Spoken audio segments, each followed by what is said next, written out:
عليكم. هنبتدي في قسم الكوزماتيك. تمام، معانا التويست اند جو ده يا جماعه. البراند ده محترم جدا جدا جدا في علاج التساقط والانبات، رهيب. دي حاجات انا مجرباها. ده اللوشن بتاع الشعر. تمام، لسه دلوقتي معانا تويست حاجه اند زي جو كده. لوشن علاج مكثف لاطاله الشعر. لوشن بتركيبه فعاله. طبعا هو كاتب لك طريقه الاستخدام. لا مش التركيبه بتاعته. بس انا مش هقرا عشان ما احرجش نفسي. كلمات صعبه قوي مجعلصه.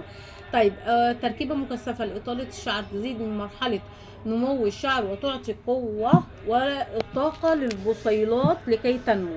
تمام، يعني هو بيشتغل على البصيلات نفسها، وبيقوي الشعر، وبيزود من الانبات، وبيسرع من الانبات. طيب، طريقه الاستخدام: بتحطي من 8 ل 10 بخات على فروه الراس كل يوم بالليل قبل النوم بنص ساعه، وبتدلكي فروه الراس كويس، يعني بتعملي شبه مساج. وبعد كده ما تغسليش الشعر بعدها، يعني انت لو تستحمي مش اقل من 4 ساعات لمده السبع شهر.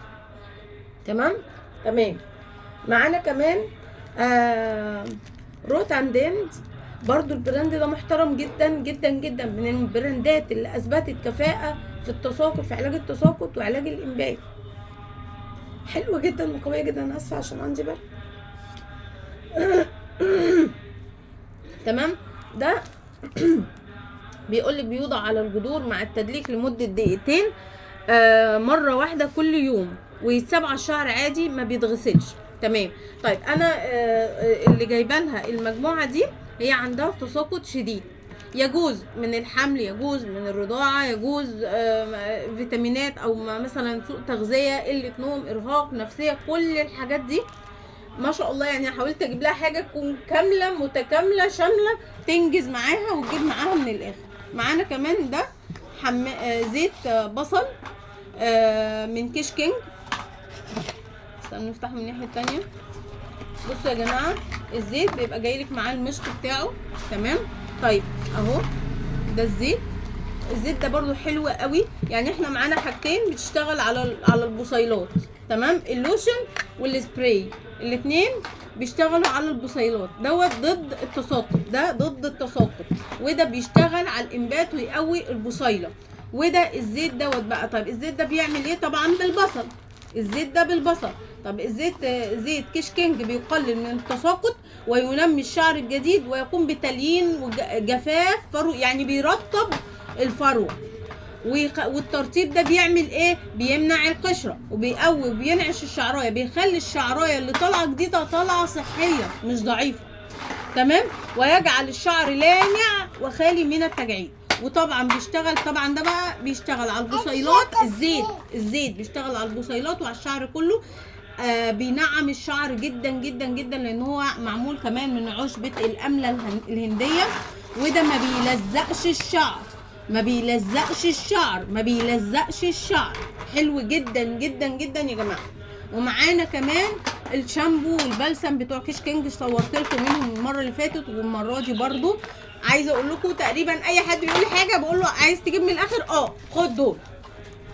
تساقط، انبات، اي حاجه خد دول.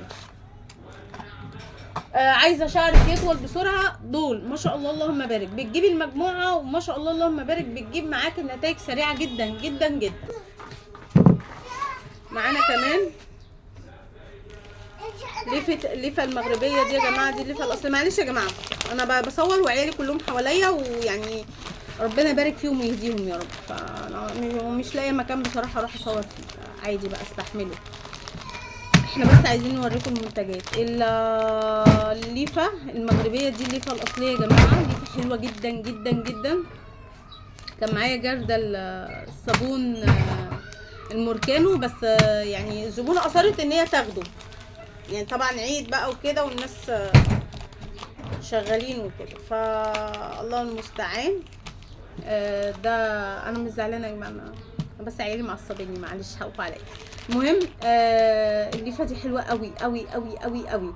بتحط الصابون المغربي على جسمك بعد ما تغسليه بشويه ميه دافيه، المسام بتتفتح، تقومي حاطه الصابون على جسمك، تفرديه، تقعدي تدعكي فيه بالليفه دي كده كتير كتير كتير بطريقه دائريه، وبعدين تصفيه، وبعدين تبلي الليفه بميه سخنه. دايما تبلي الليفه بميه سخنه، ميه سخنه ولو فيها سنه خل وسنه ميه موارد يبقى حلو قوي. وبعدين تقومي برضو دعكه بيها جسمك تاني جامد جامد جامد جامد جامد. هتطلع بلاوي زرقاء يا جماعه، وهترجعك زي بشره البيبي بالظبط. بتخلي البشره ناعمه، بتخلصك من الدهون الدهون اللي تحت الجلد، بتخلصك من جلد الوزه، وبتطلع طبقه الجلد الميته، بتنظف الجلد بطريقه مش طبيعيه. الليفه دي انا شغاله فيها اكتر من 5 سنين، ما فيش مره كسفتني مع حد. كل اللي بيستخدمها صح زي ما بقول له اللهم بارك بتجيب معانا نتائج حلوه جدا جدا جدا. بس ودي كانت اوردرات العيد بتاعتنا، والسلام عليكم ورحمه الله وبركاته.